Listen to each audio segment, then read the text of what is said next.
The stars outside the glass dome sparkled like diamonds, but inside the Girani high chamber, laughter echoed like thunder. 3 alien girls sat on floating crystal chairs. Their skin shimmered in pale blue, purple, and soft silver. Their gowns flowed like liquid silk.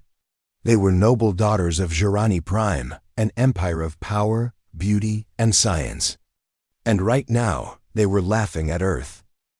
Thesa, the sharp-eyed one with violet skin and long glowing braids, waved her hand at the galactic news feed.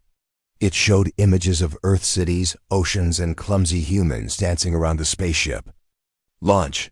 They still burn fuel to fly? Thesa scoffed. My ancestors used solar gravity before their kind discovered fire. The others laughed louder. They're so slow, said Neri, the silver-skinned one, and emotional. They cry. During mating songs. Cry, said Alari, the youngest with icy blue skin. They cry when leaves fall off trees. All 3 burst into high-pitched laughter.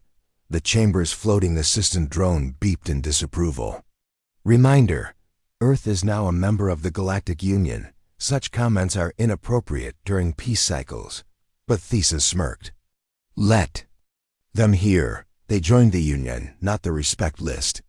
Outside the chamber, a tall diplomat from a different race shook his head quietly.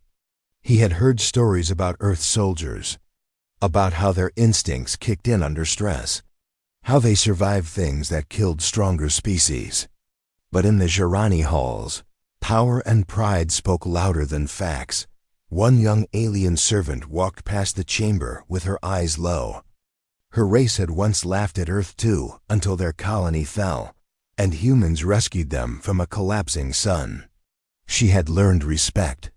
These noble girls hadn't. Just then, the central news changed. A new program flashed. Galactic Integration. Initiative begins. Human envoys to join cultural study missions. The screen displayed a calm-looking human man with short brown hair and tired eyes. He was one of many chosen to live among elite alien societies. His name is Kale Arden, the drone announced. Former combat medic and terraform engineer. Assigned to Girani Region 12. The room went quiet. Wait, Ilari blinked.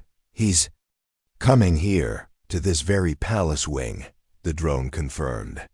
3 noble females requested to participate in the integration. Your names are listed. Thesa leaned forward. We'll be sharing our labs with a human male? Yes, the drone replied. His arrival is scheduled within 24 rotation cycles. Preparations must begin. Neri wrinkled her nose. What does he smell like? Probably like dirt and fear, Ilari said with a grin. But Thesa tilted her head, watching the man's image on the screen. He wasn't smiling. He looked tired. His eyes didn't sparkle like a hero's. They looked worn out, as if he'd seen too much. She didn't know why, but something about that quiet stare made her forget to laugh. He looks like he's been through war, Thesa whispered. Exactly, Neri laughed. And he's still lost. Earth lost every political debate in the last summit. He's nothing. But something in Thesa's heart ticked softly. A feeling she couldn't name. Later that night, the palace lights dimmed, and the girls returned to their rooms. But Thesa couldn't sleep. She opened her holopad and searched for human war records. Secretly, she'd watched a few Earth films. Before, their stories were strange, full of pain, mistakes, love, and courage. Not perfect. But real. One clip caught her eye. A video showed Kale 10 years, younger, crawling through smoke and fire to rescue alien children trapped under rubble. His body was broken, his arm bleeding, but he didn't stop. The file had no sound, but his lips moved as he carried the smallest one. Hold on, she read. Just a little longer. Thesa's breath caught. Why would someone risk everything? For strangers? In her world, strength was pride. Help was calculated. Love was for all eyes or gain. But this human, he had no reason to save those children, yet he did. The next morning, the palace buzzed with activity. Cleaners dusted corners no one ever entered. Robots polished silver floors until they sparkled. Fragrance sprays activated through the vents, all for the arrival of one human man. Thesa stood in front of the mirror, adjusting her necklace. "Why are you dressing up?" Neri teased. "I'm not," Thesa said quickly. "Don't worry," Elari laughed. "He won't know the difference between a royal and a servant." But deep inside, something had shifted. The girls had signed up for this mission to prove humans were weak, to laugh at Earth from close up. But the closer Kale's arrival came, the quieter Thesa's laughter became. Far across the stars, the transport ship carrying Kale entered warp. He sat quietly by the window, holding a small photo of a child. It was worn at the corners. His knuckles were bruised, and a scar ran across his jawline. He whispered one sentence to himself. "Just one more assignment, then I'll be done."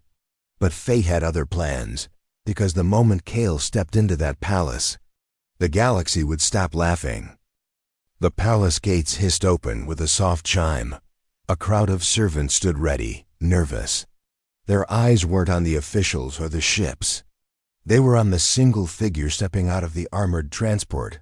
Kale Arden. No crown, no cape, number, ornaments on his body, just a plain uniform, a sealed travel case in one hand, and a scar on his left jaw that looked older than most Jirani buildings. Thesa stood at the top of the stairs, watching him from behind a silver pillar. Her pulse moved strangely. It wasn't fear, but it wasn't comfort either. The human didn't bow. He didn't smile. He just looked up at the massive palace dome, then nodded once. The Jirani protocol officer approached. Human guest. "I am Akaran, third-class welcomer of Region 12. You will address me." "Understood," Kale said calmly. "Where are the labs?" Akaran blinked, caught off guard. You'll be shown to your room first." "I'll work first," Kale said, eyes steady. "Rest can wait." Thesa narrowed her eyes. So he wasn't here to impress. Strange. Most males Zirani or alien would fall over themselves for a chance to talk to a noble girl. But Kale barely glanced her way. Hours passed.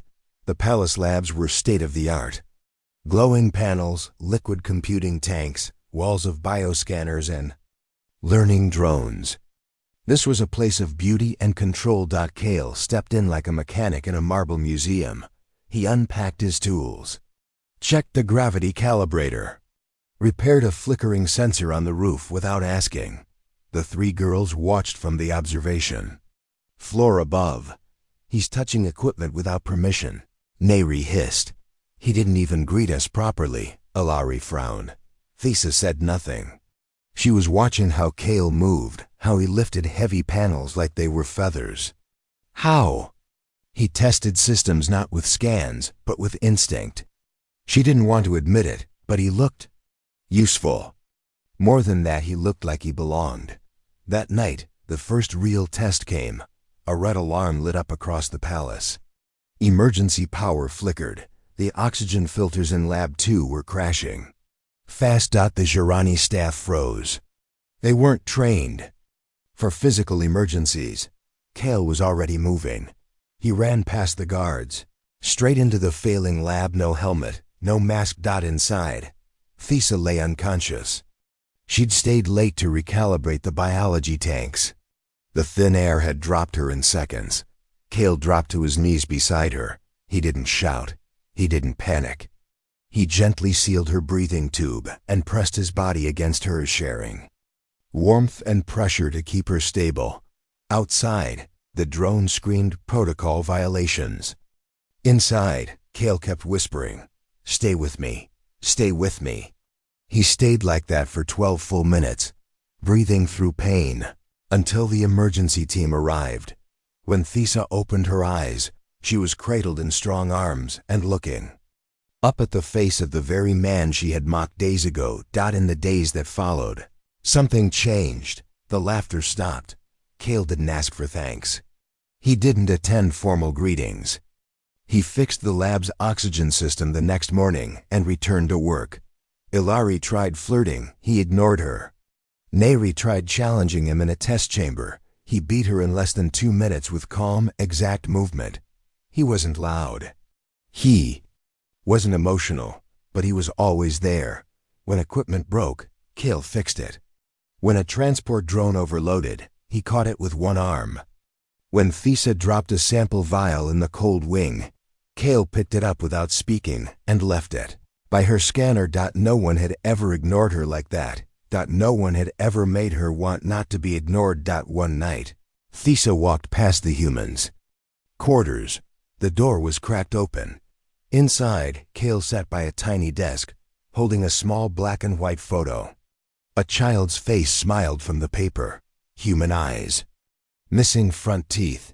Kale whispered something in a low voice. Then wiped his eyes. Thesa stepped back fast, her heartbeat loud. She didn't understand what she had just felt. Why would seeing a man cry make her chest feel warm? She had grown up around warriors, leaders, scholars. None had ever looked so tired or so real. The next day, Kale didn't show up for breakfast. He was fixing the palace's cooling tower by himself, 3 levels above ground, with tools strapped to his belt. The alien girls watched in silence. He's not here to flirt, Nori whispered. He's not here to play, Ilari added. No. Thesa said quietly. He's here to survive. And somehow that made him the most dangerous man in the palace. The palace halls were silent after sunset, but sleep did not come easily anymore, not for the girls, and not for Kale. The stars above Jirani moved slowly, casting soft blue light into their chambers. But inside their minds, everything had started spinning faster. Thesa stood by her tall glass window, arms crossed over her chest. She watched the corridor below, watched Kale walk from the labs back to his quarters.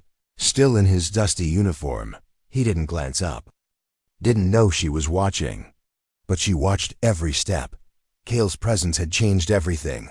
Before him, they laughed, gossiped, showed off. Now they listened when he spoke. They paused when he passed.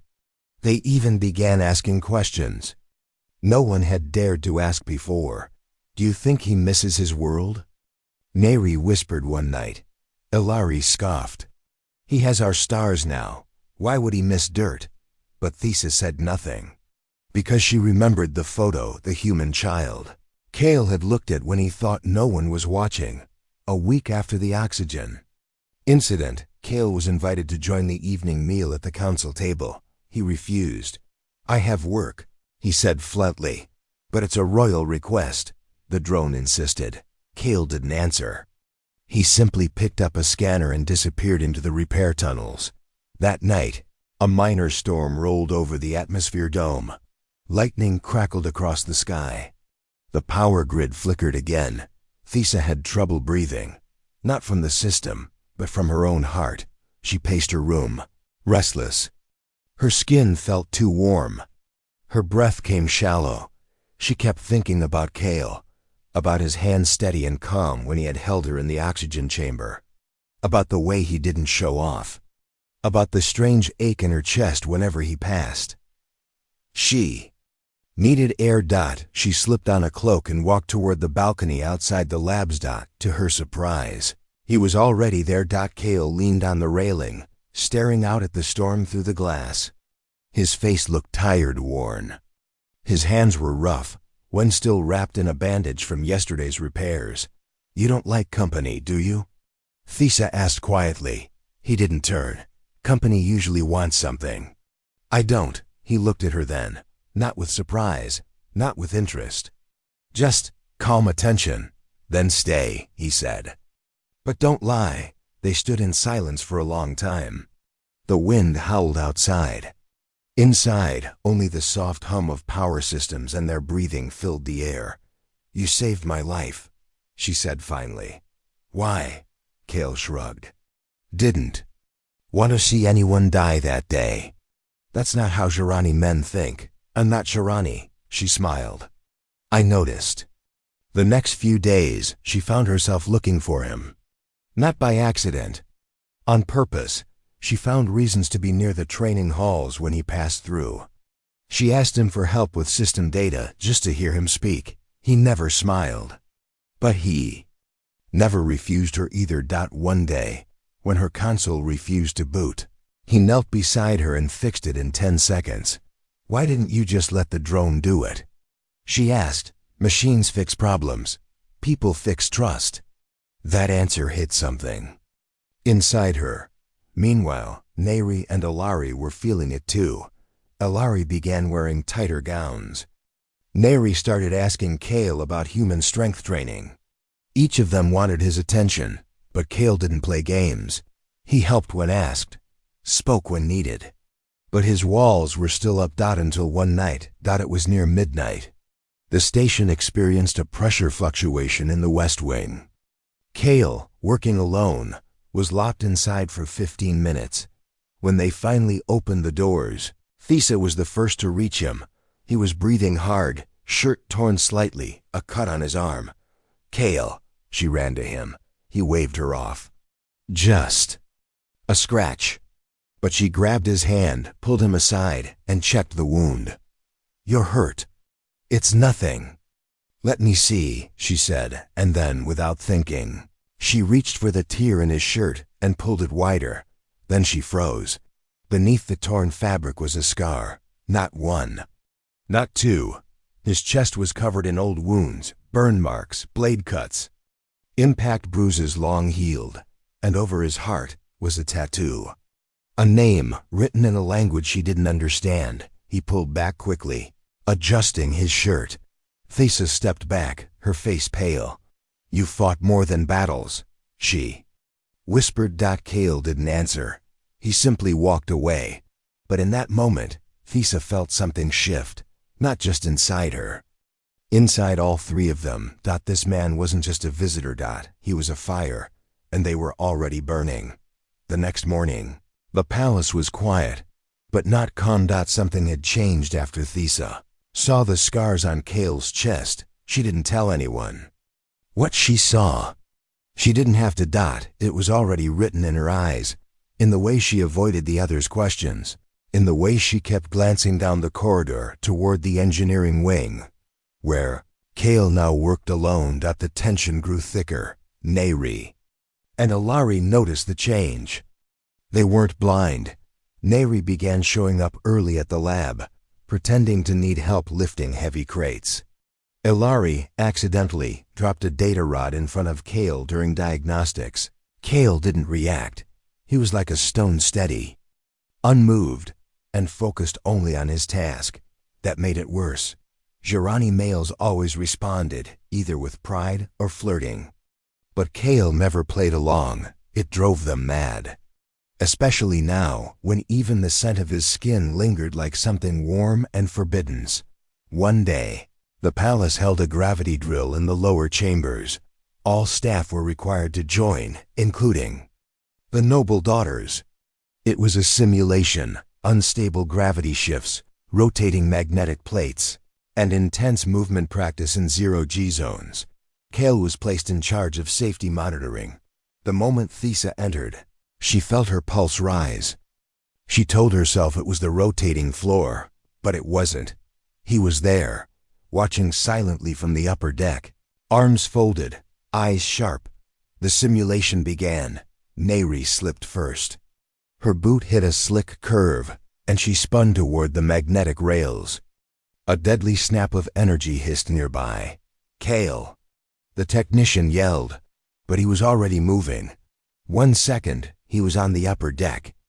The next, he landed beside Neri with perfect balance, pulled her away with a strong grip, and slammed the emergency override. The platform stopped. Neri blinked. Stunned, in his arms. "You good?" Kale asked, steady and cold. She nodded slowly. "You caught me. You almost got sliced in two." He helped her stand but didn't linger. Neri held onto his hand for 1 second longer than needed. Thesa watched it all. And something burned inside her chest. Later that night, the three girls sat in the steam lounge, wrapped in silk robes. "I think he likes me," Neri said, sipping from a glowing crystal cup. He saved your life, Ilari replied. That doesn't mean romance. He would have saved anyone. Thisa stayed quiet. She wasn't sure what Kale felt. But she knew how she felt, confused, unsteady, like her bones had forgotten how to rest. That same night, the lights in Thessa's quarters flickered. An overload in the temperature regulator made her room drop below safe levels. Her hands shook as she grabbed a blanket, but the frost spread fast. She tapped her console. Room malfunction. Seconds later, the door opened, and Kale stepped in. Why didn't you call earlier? He asked, voice firm. I didn't know it would get this cold. Kale moved fast. He checked the wall, rerouted the power, and sealed the vent. But Thisa was already shivering. Without a word, he took off his outer jacket, stepped close, and wrapped it around her shoulders. She inhaled sharply. The scent warm like metal and earth wrapped around her senses. Better? He asked. She nodded, not trusting her voice. But then it happened. Her hand brushed his as he adjusted the jacket. It wasn't electric. It wasn't magic. It was real. Human. Skin to skin. A simple touch, but it exploded. Like lightning inside her. She looked up. His face was inches away. His eyes, dark and unreadable. She didn't move. Didn't speak. Just stared. And he didn't pull away. The door hissed open. Ilari stood there, eyes wide. She had come to bring a thermal blanket, but now she stood frozen, seeing Kale's jacket. On Thisa's shoulders, seeing their closeness. Thisa stepped back quickly. Kale was just, I see, Ilari said softly. Of course, Kale turned. Your friend was cold. I fixed it. Ilari nodded slowly. But her eyes said everything. She turned and left. Kale gathered his tools. I'll reroute the heating from the lower shaft, he said. Try to rest. Kale, Thisa whispered. He paused. Thank you. Again. He didn't respond with words, but as he left, she swore she saw something different in his eyes. Not cold. Not flat. Soft. Down the hallway, Ilari walked quickly, heart pounding. Not from anger, but from something deeper. She hadn't even realized how much she wanted him. Until now. That night, none of them slept. Not Thisa. Not Ilari, not Neri, and not Kale. The first touch had happened, and it was only the beginning. The palace felt different. Now. Quiet, uneasy, as if the walls themselves were holding their breath. Thisa hadn't spoken much since that night Kale gave her his jacket. Neri kept pretending nothing happened during the gravity drill. And Ilari stopped smiling altogether. Each girl felt it in her own way. But none of them dared to say it aloud. Something was happening inside them. And it started the moment they touched him. It began with Ilari. She woke early before sunrise holding her stomach. She felt heavy, warm, and off balance. Her skin was glowing in ways it never had. Her chest felt tighter. Her senses were sharper. She stood in front of her mirror, pulling her gown tighter, frowning. Her eyes looked softer. Neri was next. She collapsed during morning training. Not from injury, but from nausea and dizziness. Her energy was gone, like something inside her had shifted completely. She snapped at the palace medic when he offered an injection. I don't need healing, she hissed. I need answers. But the scan said nothing, nothing. Yet, Thisa's change was quieter. She began waking up in the middle of the night, sweating and restless, heart pounding for no reason. She'd never felt fear in her own palace. But now, she felt vulnerable. Her dreams were strange visions of soft hands, gentle voices, the feeling of being held, not by duty, but by something deeper. By someone. And always it was Kale's voice she heard in those dreams. 3 days later, everything cracked. Ilari fainted during a memory simulation. Her eyes rolled back, her pulse dropped. The drones called for an emergency scan. When the results loaded on the floating display, the attending medic froze. Then turned pale. Then whispered, This cannot be right. Thesa and Neri rushed in. "What is it?" Thesa demanded. Medic's voice trembled. "The readings suggest a gestational formation." "Speak basic," Neri snapped. "She's pregnant," he said. "Ilari is carrying a child." The silence hit like an explosion. Ilari sat up, weak. "That's impossible. Jirani females can't carry without ceremony, without gene alignment." "You didn't bond," Thesa said, her voice shaky. "You never even mated." "I didn't," Ilari whispered. "I swear." The medic ran the scan again, but the answer didn't change. Ilari was pregnant. Then Neri coughed. "Run it on me too," she said suddenly. "What?" "Now." And when the scan ran, her heart nearly stopped. She was pregnant too. Thesa's hands began to shake.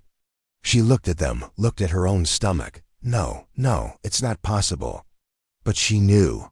She knew before the medic even turned to her, before he asked her to lie down, before the display flashed the third image. 3 pregnancies. 3 elite alien women. All impossible, all real. They sat in silence for a long time. Then Ilari whispered the unspoken truth. "It's him. It started after we touched him." Neri's eyes narrowed. "Kale." "No," Thesa whispered. "No, he didn't even." But she couldn't finish the sentence. She remembered his body pressed against hers in the oxygen chamber. She remembered skin-to-skin contact, his breath warming hers, his strength wrapped around her like protection. None of them had been with him in the way their species defined mating. But Kale had held them, touched them, connected with them in ways their people never truly understood. Humans weren't like Jirani. They didn't need permission from biology to make a bond. They used emotion. They used trust. They used something deeper, and it had changed them. The council had to be told. Medical officers ran dozens of scans.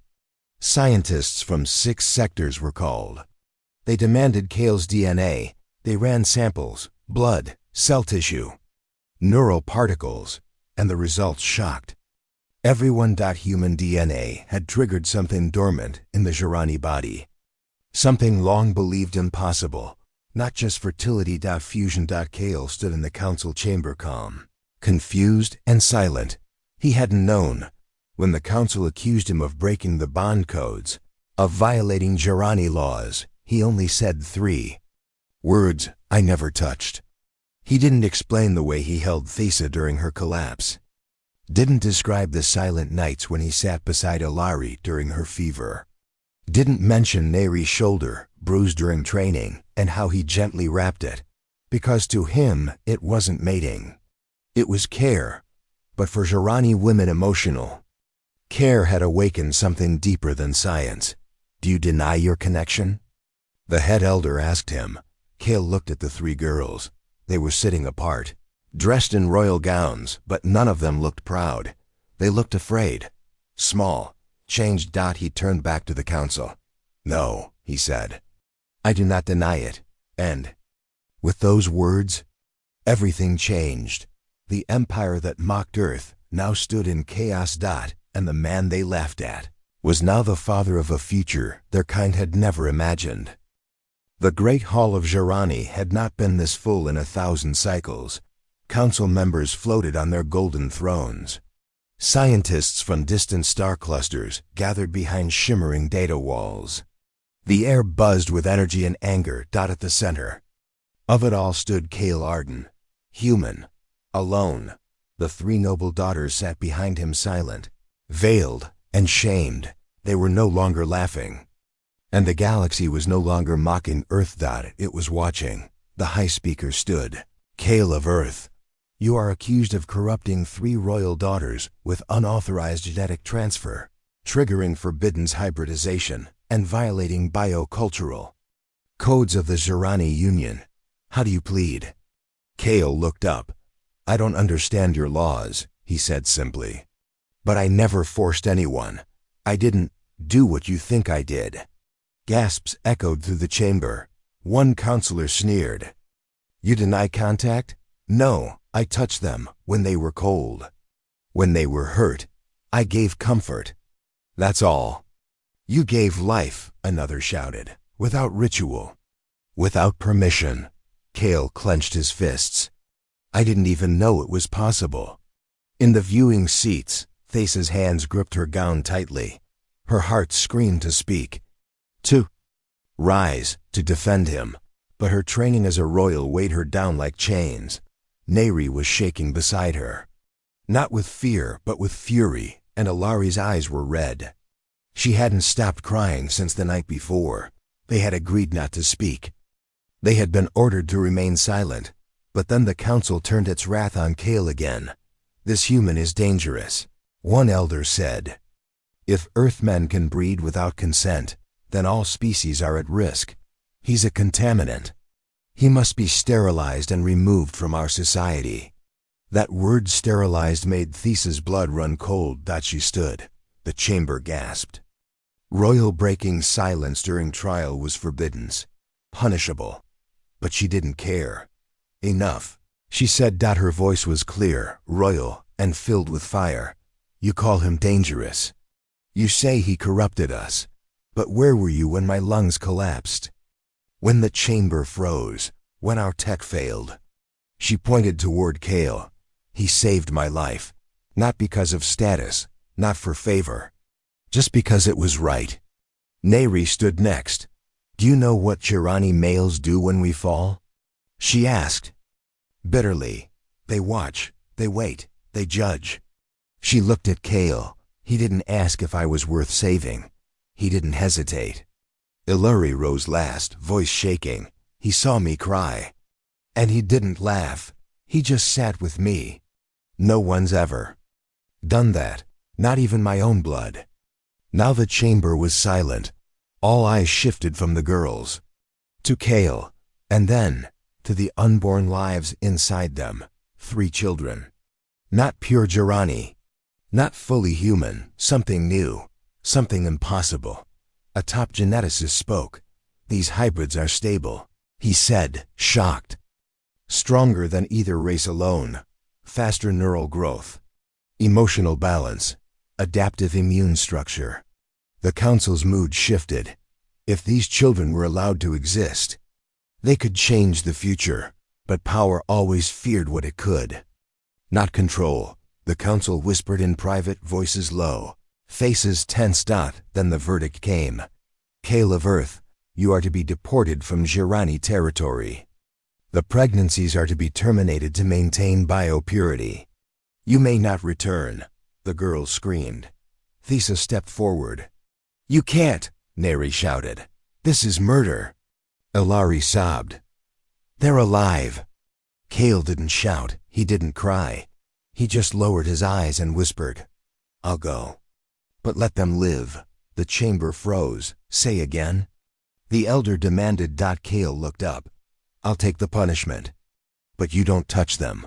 Or the children. Let them stay. Let them be free. That silence was different. It was not from power. It was from respect. Because for the first time, the Jirani saw something they had never seen before. Honor not born from fear or law, but from love. A voice from the shadows spoke. It was Elder Zin, the oldest, quietest member of the High Circle. Perhaps, he said, we are not judging the criminal, but witnessing the first bridge between 2 worlds. The council voted again. The new sentence was announced.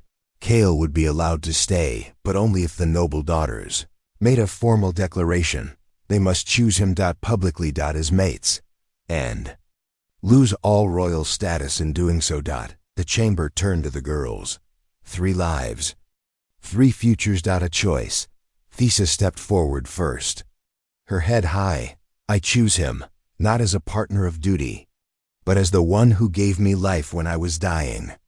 Neri placed her hand on Cale's shoulder. I choose him too, because he made me feel seen. Not as a warrior, not as a noble, but as a person.